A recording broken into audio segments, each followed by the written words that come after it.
Hello and welcome to another edition of The People's Lawyer, Know Your Rights, a particular section for business owners. So this is helping keep businesses open, where it's part 4.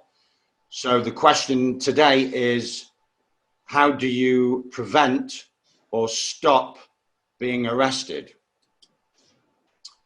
And the first thing to note is these arrests of business owners and so-called protesters and dissidents are not lawful arrests. They're not even legal arrests. They are political arrests. And that's the first thing to notice. And I'll explain more about that later on in this part and also in the summary in part 5. So what we're going to do now is introduce a clip from a recent talk from yours truly, the People's Lawyer, in which I give you some insight into what we all ought to do if we're threatened with arrest in order to prevent it or bring it to a rapid closure and not be threatened with undue false imprisonment or fines or anything like that. So let's go to that clip now, and then I'll say a few words after it. Here's a gentle reminder that a man or woman cannot be arrested unless they have surrendered their common law sovereign rights. And you only do that by causing harm, causing loss, causing fraud, causing breach of the peace. If you haven't done any of those, you cannot be arrested. As long as that you know you're a man and that you know you're a woman, which takes some doing after decades of being inside a Ponzi system. They can only be arrested by a constable in the exercise of their duty. Now, I'm not saying that they won't be arrested by someone who isn't a constable, it's a government policy enforcement agent, but it won't be a lawful arrest. Look at parts 1 and parts 2 to deal with those situations. You give them the person's name. When they say, "What's your name?" Trap. I go into that in parts 1 and 2. "My name is..." No. That's what you said to the teacher. Don't say that. It's not your name. It belongs to the government. So the minute you say "my name is" and give them a full title and date of birth, you're accepting that you are owned by the state, in which case their arrest is perfectly legal, because you've given them what's known as joinder. So I said the person's name is, the person's date of birth is, and the person's address is. Thank you very much. She wrote it down on a handkerchief. No paperwork. I didn't even make it inside the police station. I mean, it was all done in the car park. That's how serious an arrest it was. And I also added, for good measure, it was just practice, I give you this information while reserving all inalienable rights and under duress of circumstances.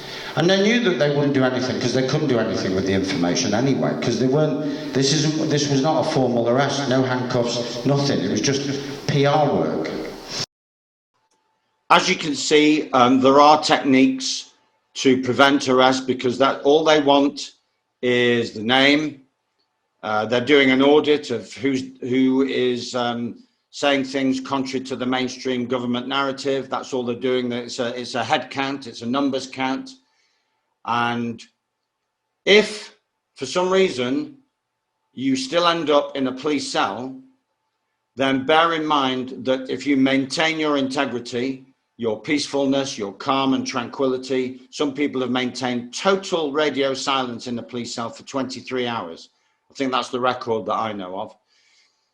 They can't do anything because you haven't committed a crime.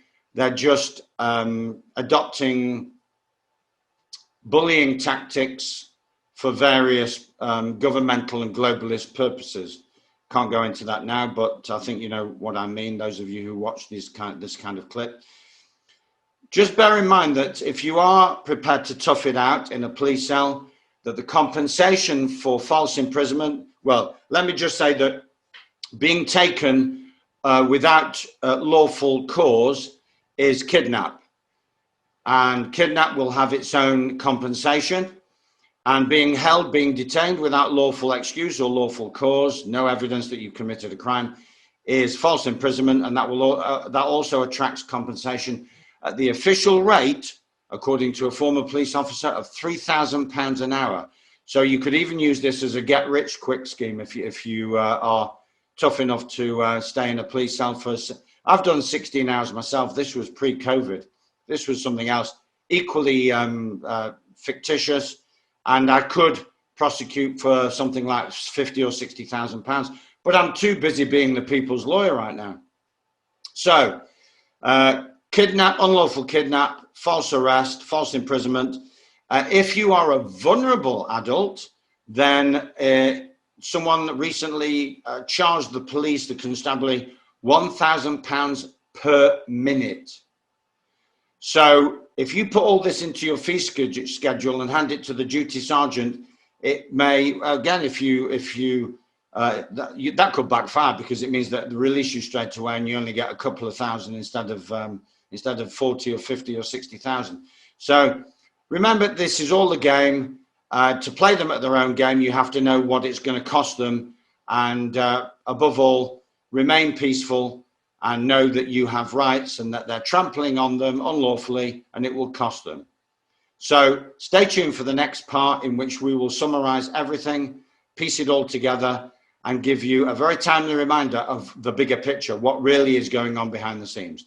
So thank you very much for listening. Speak to you soon.